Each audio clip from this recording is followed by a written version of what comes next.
ಸಜ್ಜನಿಕೆಯ ವ್ಯಕ್ತಿತ್ವ ಬಹಳ ಹೊತ್ತಿನ ನಿರೀಕ್ಷೆ ಸಂತೋಷ ನಮಗೆ ನಿಮ್ಮ ಆಗಮನ ನಮಗೆ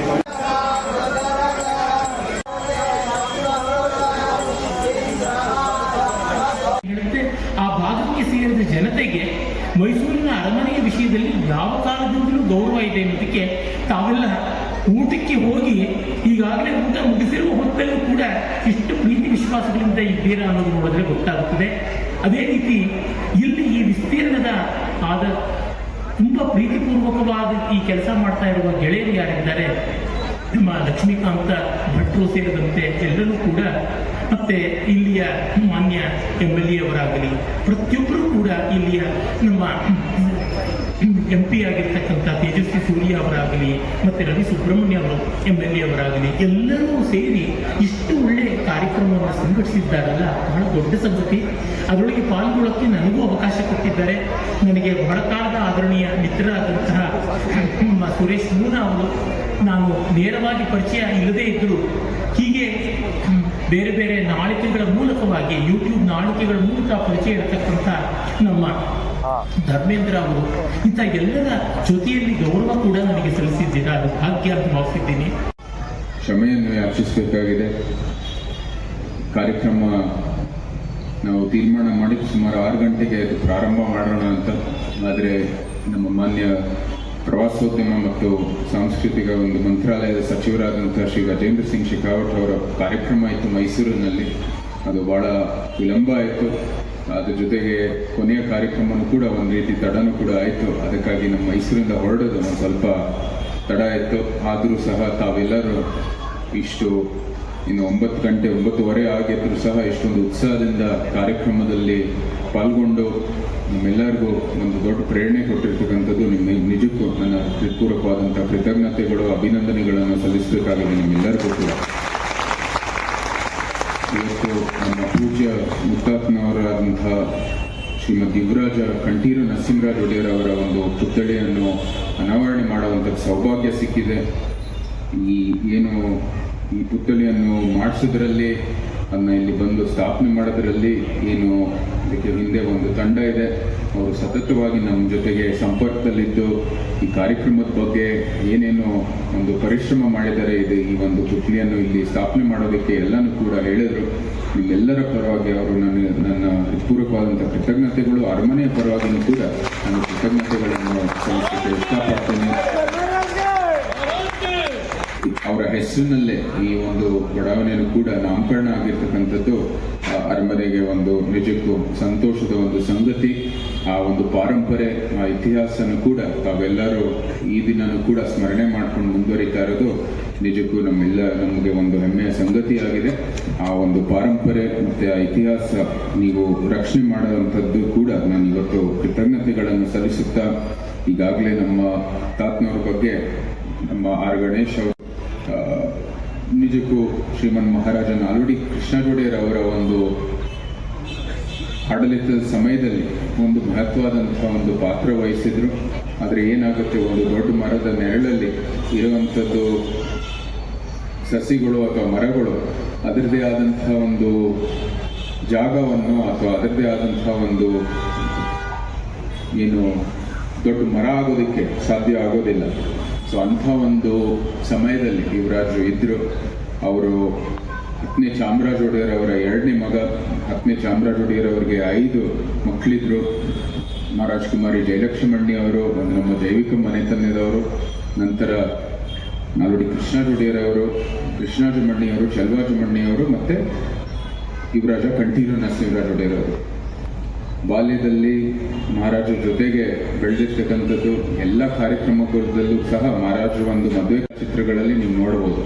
ಅವ್ರದ್ದೇ ಮದುವೆಯಲ್ಲೂ ಕೂಡ ಮಹಾರಾಜನೇ ಎಲ್ಲ ಕಾರ್ಯಕ್ರಮಗಳು ಮಾಡಿದ್ವಿ. ಅದಕ್ಕಂದರೆ ಆ ಸಮಯದಲ್ಲಿ ಆಗಲೇ 10ನೇ ಚಾಮರಾಜ ಒಡೆಯರ್ ಅವರು ನಿಧನರಾಗಿದ್ದರು ಕ್ಯಾಲ್ಕಟ್ಟನಲ್ಲಿ. ಸೊ ಸಂಪೂರ್ಣವಾಗಿ ಮಹಾರಾಜರು ಅಂದರೆ ಅವರ ಸಹೋದರ ಒಂದು ಆಶ್ರಯದಲ್ಲಿ, ಸಹೋದರ ಒಂದು ಆದರ್ಶದ ಒಂದು ಮೇರೆಗೆ ಅವರು ಮುಂದುವರಿತಾ ಬಂದರು. ಮಹಾರಾಜ ಕಾಲೋನಿಯನ್ನು ಯಾವ ಹೆಸರಿನ ಮೇಲೆ ಸ್ಥಾಪನೆ ಮಾಡಲಾಯಿತು, ಆ ಮಹನೀಯರ ಒಂದು ಪುತ್ಥಳಿ ನಮ್ಮಲ್ಲಿ ಅನಾವರಣ ಆಗಬೇಕು ಅಂತೇಳಿ ಸಂಕಲ್ಪವನ್ನು ಮಾಡಿ ಎಲ್ಲರ ಸಹಕಾರದಿಂದ ಇವತ್ತು ಆ ಪುತ್ಥಳಿ ಲೋಕಾರ್ಪಣೆಯಾಗಿದೆ. ನಾನು ಹೇಳ್ತಾ ಇದ್ದೆ, ಇದು ನಮ್ಮ ಪೀಳಿಗೆಗಲ್ದಿದ್ರೂ ಮುಂದಿನ ಪೀಳಿಗೆಗೆ ಆ ಪುತ್ಥಳಿಯ ಅವಶ್ಯಕತೆ ಇದೆ. ಯಾಕೆಂದರೆ ಮೈಸೂರು ಅರಸರು ಅಂದರೆ ಇವತ್ತಿಗಾಗಲೇ ಎಲ್ಲರ ಜನಮಾನಸದಲ್ಲಿ ಈಗಾಗಲೇ ಅವರು ಉಳಿದು ಹೋಗಿದ್ದಾರೆ. ಆದರೆ ಮುಂದಿನ ಪೀಳಿಗೆಯ ಗಮನವನ್ನು ಇಟ್ಕೊಂಡು ಇವತ್ತು ಒಬ್ಬ ಮಹನೀಯರನ್ನು ಸ್ಮರಣೆ ಮಾಡ್ತಾ ಅವರ ಪುತ್ಥಳಿಯನ್ನು ಈ ಭಾಗದಲ್ಲಿ ಅನಾವರಣ ಮಾಡಿರ್ತಕ್ಕಂಥದ್ದು ಈ ಭಾಗದ ಎಲ್ಲ ಜನರಿಗೂ ಕೂಡ ಅತ್ಯಂತ ಸಂತೋಷವನ್ನು ತಂದಿದೆ ಅಂತ ಹೇಳಿ ನಾನು ಭಾವಿಸಲಿಕ್ಕೆ ಇಷ್ಟಪಡ್ತೇನೆ. ಸುರೇಶ್ ಮೂನಾ ಅವರು, ಧರ್ಮೇಂದ್ರ ಕುಮಾರ್ ಅವರು, ವಿಶೇಷವಾಗಿ ಶತಾವಧಾನಿ ಗಣೇಶ್ ಅವರು ಪರಂಪರೆಯ ಅನೇಕ ವಿಚಾರಗಳನ್ನು ನಮಗೆ ತಿಳಿಸಿಕೊಟ್ಟಿದ್ದಾರೆ. ಮೈಸೂರಿನ ಅರಸರಿಂದ ಆದಂತಹ ಕೊಡುಗೆ ಏನು, ಇವತ್ತು ನಾವು ಬೆಂಗಳೂರಿನಲ್ಲಿ ಇಷ್ಟು ಒಂದು ಒಳ್ಳೆಯ ನೆಮ್ಮದಿಯ ಬದುಕನ್ನು ಕಾಣಲಿಕ್ಕೆ ನಮ್ಮ ವಿದ್ಯಾಭ್ಯಾಸ ಕಾಲೇಜುಗಳಲ್ಲಿ ಆಗಬೇಕು ಅಂತ ಹೇಳಿದರೆ, ಅಥವಾ ವಾಣಿ ವಿಲಾಸ ಆಸ್ಪತ್ರೆಯಿಂದ ಹಿಡಿದು ಎಲ್ಲ ಕಡೆಯಲ್ಲಿ ಏನು ಮೈಸೂರು ಸಂಸ್ಥಾನದ ಕೊಡುಗೆ ಇದೆ ಅಂತಕ್ಕಂಥದ್ದನ್ನು ನಾವು ಯೋಚನೆ ಮಾಡಬೇಕು. ಮಹಾರಾಜರು ಕೂಡ ಸಾಕಷ್ಟು ವಿಷಯಗಳನ್ನು ಇವಾಗ ಪ್ರಸ್ತಾಪ ಮಾಡಿದ್ದಾರೆ, ಸಾಕಷ್ಟು ವಿಚಾರಗಳನ್ನು ಪ್ರಸ್ತಾಪ ಮಾಡಿ ನಮಗೆ ಮನವರಿಕೆ ಮಾಡಿಕೊಟ್ಟಿದ್ದಾರೆ. ಶತಾವಧಾನಿ ಗಣೇಶ್ ಅವರು ಮಾತಾಡುವಾಗ ಹೇಳಿದರು, ಸಂಗೀತ, ಸಾಹಿತ್ಯ, ಸಂಸ್ಕೃತಿ, ಪರಂಪರೆಗಳು, ವೇದ, ಉಪನಿಷತ್ತು ಎಲ್ಲ ರೀತಿಯಲ್ಲಿ ವಿಜ್ಞಾನ, ತಂತ್ರಜ್ಞಾನ, ಇವತ್ತು ಇಂಡಸ್ಟ್ರೀಸ್ ಆಗಿರ್ಬೋದು, ಎಲ್ಲ ವಿಚಾರಗಳಲ್ಲಿ ಮೈಸೂರು ಸಂಸ್ಥಾನದ ಕೊಡುಗೆ ಏನಿತ್ತು ಅಂತ ಅನೇಕರು ಹೇಳಿದರು. ನಾನು ಚಿಕ್ಕಮಗಳೂರಿನ ಕೆಮ್ಮಣ್ಣಗುಂಡಿಯನ್ನು ಕೂಡ ಜ್ಞಾಪಿಸ್ಕೊಡ್ತೀನಿ. ಅದು ಬಳ್ಳಾರಿಯ 65% FE ಕಂಟೆಂಟ್ ಅಲ್ದಿದ್ರೂ ಕೂಡ ಅಲ್ಲಿ ಕೆಮ್ಮಣ್ಣಗುಂಡಿ ಒಳಗೆ ಅವತ್ತು ಐರನ್ ಓರ್ ತೆಗೆದು ಇಂಡಸ್ಟ್ರಿಯನ್ನು ಮಾಡಬೇಕು, ಮುಂದಿನ ದಿನಗಳಲ್ಲಿ ಬೇಕು ಅಂತ ಹೇಳ್ತಕ್ಕಂಥದ್ದನ್ನು ಆ ಯೋಜನೆಗಳನ್ನು ರೂಪಿಸಿದಂಥದ್ದು ಮೈಸೂರು ಸಂಸ್ಥಾನ ಅಂಥೇಳಿ ನಾವೆಲ್ಲರೂ ಕೂಡ ಹೆಮ್ಮೆಯಿಂದ ಹೇಳಬೇಕು. ನಾನು ಗಣೇಶ್ ಅವರು ಹೇಳುವಾಗ ನನಗೆ ಜ್ಞಾಪಕ ಬರ್ತಾ ಇತ್ತು, ಬರೀ ಪುಸ್ತಕಗಳನ್ನು ಪ್ರಿಂಟ್ ಹಾಕಲಿಲ್ಲ, ಅತ್ಯಂತ ಕಡಿಮೆ ಬೆಲೆಯಲ್ಲಿ ಜನಸಾಮಾನ್ಯರಿಗೆ ಅದು ಲಭ್ಯ ಆಗುವ ರೀತಿಯಲ್ಲಿ ಮೈಸೂರು ಸಂಸ್ಥಾನ ನೋಡ್ಕೊಂಡು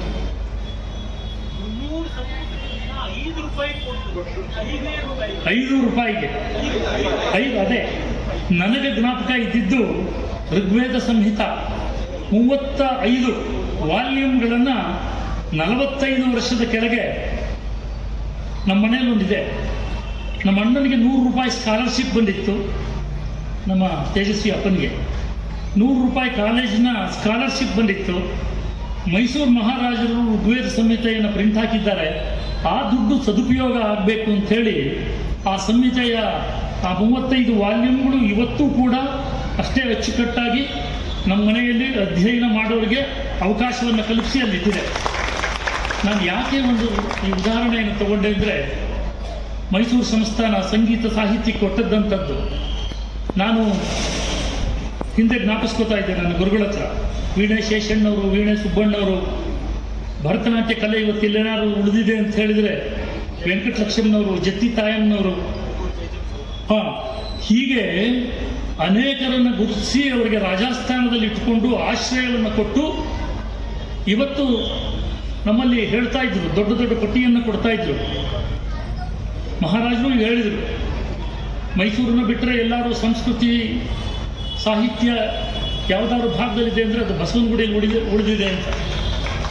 ಕಾರಣ ಯಾಕೆ ಅಂತ ಹೇಳಿದ್ರೆ ಇದನ್ನು ಪೋಷಣೆ ಮಾಡಿದವರು ಯಾರು ಅಂತ. ಆದ್ದರಿಂದ ನಮಗೆ ಈ ಎಲ್ಲ ಲಭ್ಯತೆ ಸಿಕ್ಕಿದೆ. ಪ್ರಾತಸ್ಮರಣೀಯರಾಗಿರ್ತಕ್ಕಂತಹ ಕಂಠೀರವ ನರಸಿಂಹರಾಜರ ಒಂದು ಪುತ್ಥಳಿಯ ಅನಾವರಣ ಖಂಡಿತವಾಗಲೂ ನಮ್ಮೆಲ್ಲರ ಮನಸ್ಸಿಗೆ ಅತ್ಯಂತ ಆಶಯವನ್ನು, ಒಂದು ಸಮಾಧಾನವನ್ನು ತಂದಿದೆ. ಸಂಸ್ಥಾನದ ಬಗ್ಗೆ ನಾವು ಮಾತಾಡೋಕ್ಕೆ ಹೋದರೆ ಅದು ಎಷ್ಟು ಗಂಟೆಗಳಾದರೂ ಕೂಡ ಸಾಲದು. ಹಾಗೆ ಸಂಸ್ಥಾನ ಮತ್ತು ಸಂಸ್ಥಾನದಿಂದ ಪೋಷಿತರು ಯಾರ್ಯಾರಿದ್ದಾರೆ ಅವರೆಲ್ಲ ಮಾಡಿರ್ತಕ್ಕಂಥ ಕಾರ್ಯಗಳು ಯಾವತ್ತೂ ಕೂಡ ಜನಮಾನಸದಲ್ಲಿ ಶಾಶ್ವತವಾಗಿರುವಂತಹ ಕಾರ್ಯ.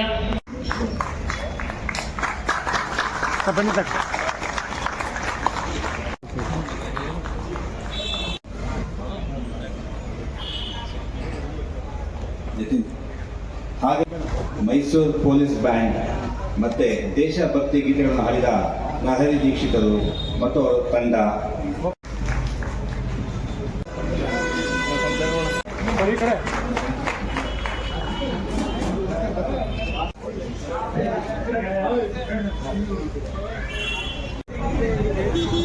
ನರಸಿಂಹರಾಜ ಒಡೆಯರವರ 138ನೇ ಜಯಂತ್ಯೋತ್ಸವ.